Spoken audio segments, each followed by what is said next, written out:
teman daripada Autohaus KL.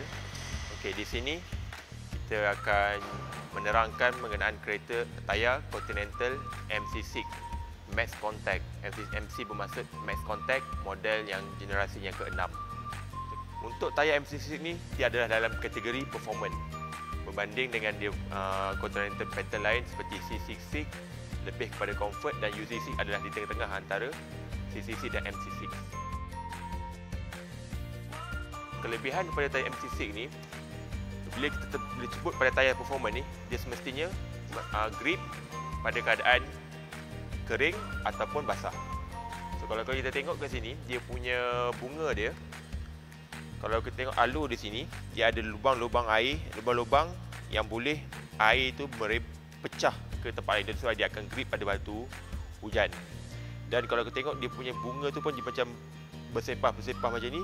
Fungsi dia adalah untuk grip pada semua direction force. Maksudnya depan, belakang, kiri, kanan, semua tempat dia boleh grip. So kalau kita corner tu, dia akan lebih force ke sini. So dia akan grip belah, ada bunga yang dia akan grip ke arah situ. Okey. Dan tayar ni juga ada function yang membuatkan dia senyap pada bila kita drive. Sebab kalau kita tengok sini, dia punya tu ada dia punya panggil ni alur dia, dan kat sini bunyi tu akan dipecahkan dan tidak akan berdengung bila memandu.